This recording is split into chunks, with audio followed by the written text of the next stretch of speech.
ویدیو میخوام در رابطه با هات فیکس صحبت بکنیم. فرض بکنید که شما یک فیچری رو میسازین، اون رو ریلیسش میکنید، میره داخل مستر، از دیولپ میره داخل مستر، اما خب وقتی رفت داخل پروداکشن، همه چیزی که داخل لوکال با پروداکشن با هم کار نمیکنه که ممکنه داخل پروداکشن یه چیزی اشکال داشته باشید. مثلا داخل لوکال شما می‌نویسید اسلش، مثلا برو داخل راوت مثلا پادکست.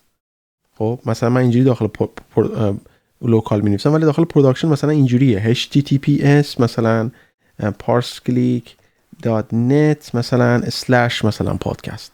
این داخل چی هست؟ این داخل پروداکشن هست، ولی این داخل لوکال هست. همه چی داخل لوکال داخل پروداکشن کار نمیکنه و یک باگی پیش میاد برای شما.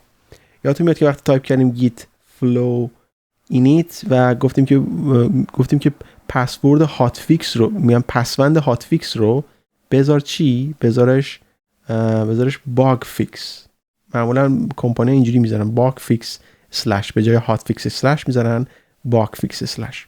حالا میام یه چیزی درست میکنیم از هات فیکس که از داخل مستر هست. اگه تایپ بکنم GCM میره داخل مستر. چرا میرم داخل مستر؟ چون هات فیکسی که شما درست میکنید از دیولپ دیگه نمیاد چی بگیره. احتیاج نداره که سویچ بکنید، خود گیت فلو برای شما این کار انجام میده. میاد از مستر یه برانچ درست میکنه بغل دیولپ، دیگه نمیاد یه فیچر درست بکنه.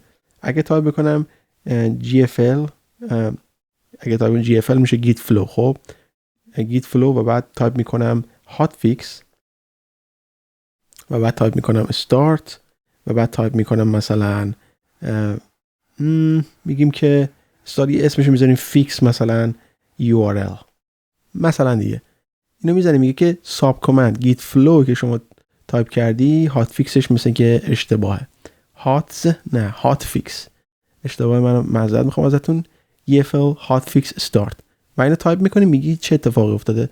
دیگه بالا رو نمیخونیم، میخواد بخونیم، نه سامری دیگه. میگه که برانچ باگ فیکس اسلش، میبینید همونجوری گفتیم اسمش رو بذاریم باگ فیکس، درست شد based on master، از master درست شد و حالا میگه you are now on branch of bug fix / fix URL، از مستر درست شد. میبینید چی دارم میگم شما؟ وقتی کارتون تموم شد میاد چیکار میکنید؟ این دستور رو تایپ میکنید.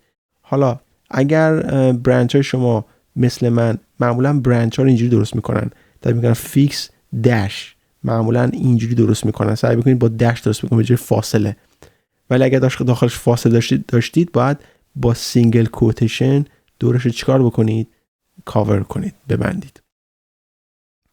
حالا میاد از مستر یه برانچ درست کردم من باگ فیکس، میام چیکار میکنم؟ میگم که ای بابا ما اینجا نوشتیم مثلا مرسی، ولی مرسی مثلا فرانسوی می‌نویسیم ممنون، شما فارسی رو دوست داریم و اینو میبندیم و الان میام چیکار میکنیم؟ کارمون تموم شده. وقتی کارمون تموم شده یادتون نره، حالا به جای اینکه من تایپ بکنم GA و بعد Gcam بیا آپدیت بکن، میام مستقیم اینو تایپ میکنم git flow hot fix، ببینیم که آیا خودش کمیت اجرا میکنه و بعد خودش میفرسته داخل مستر. کاری که کردم اینه، ببینید مرسی رو تبدیل کردم به ممنون و دیگه کمیت نکردم. داخل چی کمیت نکردم؟ داخل لوکال. اگه تایپ کنم GST نگاه بکنید مودیفای کردم، دیگه کمیت نکردم. حالا تایپ میکنم git flow و بعد تایپ میکنم hot fix و بعد تایپ میکنم finish و بعد اون دستور این رو داخل سینگل کوتیشن یا خالی تایپ میکنم. به این صورت میگم اگر فاصله داشتید به این صورت، بعد این رو داخل سینگل کوتیشن قرار بدید به این صورت. خب اگر نداشتید تمرین خوبیه که این رو داخل سینگل کوتیشن قرار بدید، ولی خیلی میخوام سریع تایپ بکنیم دیگه قرار نمیدیم. اینتر میزنیم، میگه که working tree contains unmerged change. یعنی چی؟ یعنی که شما این ارور رو میخواستم ببینید. میگه شما اومدی یه کاری کردی، مودیفای کردی، خب اما هنوز چیزی رو سابمیت نکردی. اگه تایپ بکنم Gcam update readme دوباره این مودیفای میشه. GST بعد وقت تایپ میکنید یا git status این میشه چی؟ این میشه خالی. حالا من چیکار میکنم؟ تایپ میکنم همون دستوری که داشتیم، به این صورت git flow hotfix finish، یا میتونید تایپ بکنید gfl hotfix finish. اینطوری میزنیم. این میگه که مسیج چی میخواید باشه. میگه که چی؟ میگه میخواید توضیح بده. چه توضیح میخواید بدید اینجا و بعد سیو میکنید، اینو میبندید و بعد میگه که اینجا تگ هم میخواید قرار بدید. اینجا تگش رو میذارم 3 ورژن 3. البته با هات فیکس شما ورژن نمیسازید، هیچ موقع ورژن نمیسازید، ولی برای اینکه من ورژن رو اضافه بکنم بذارم 3 ولی تگ نزد. تگ ما 2 بود، اینجا میگم 2.1. خب سیوش میکنم، این سری میبندم این رو. میگه که یه مسیج دیگه این رو هم میبندم و چی میشه؟ میره داخل دیولپ و الان داخل دیولپ هستیم. الان میبینید که از داخل مستر آورده ممنون رو قرار داده داخل دیولپ. این میشه هات فیکس شما. کاری با دیولپ نداشت، کاری با هیچی نداشت، خیلی سریع باگ رو فیکس کردید، انجام دادید، مستر به راحتی این کار رو انجام داد. GBA یا مستر برانچ هامون رو میبینید که دیولپ و مستر رو داریم. کیو رو میزنیم میایم بیرون. حالا شما میگید که یه بار دیگه میگم چجوری سابلایم تکست باز میشه برای شما هر سری.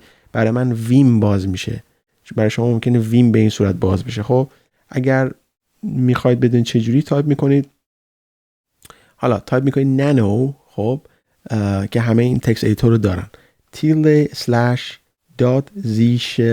/.z_rc اینطوری میزنید، میاد اینجا. البته اینجا نیستش، معذرت میخوام، بذار اینو ببندیم. تایپ میکنم اینجا میگه که اگزیت، اینجا هست کنترل X اگزیت هست. تایپ میکنم .git config، معذرت میخوام، git config. اینو میزنیم میایم پایین داخل کور. اینا رو باید داشته باشید داخل git config. مثلا این ایمیل من داخل گیت هاب هست. اینجا نوشتم که آتو مثلا آتو CLRF چی هست، exclude path چی هست، مثلا اینو path رو exclude کن. و اینجا نوشتم editor sublime -wait. این خیلی مهمه. editor sublime -wait. wait یعنی صبر کن. این -wait رو نذارید، شما سیو بکنید نمیفهمه که شما آیا بستید نبستید. این -wait یعنی صبر کن تا من کارم انجام بشه. بعد که اینو تایپ کردید داخل نانو هستید، کنترل X رو میزنید و بعد Y رو میزنید و بعد اینتر رو میزنید. خب یادتونه من یارن رو زدم، بذارید تایپ بکنم نه که این بیاد بیرون. این و یادتون نره کنترل X و بعد به علاوه Y و بعد به علاوه اینتر که بتونه سیو بکنه فایلاتونو. پس اینم از هات فیکس.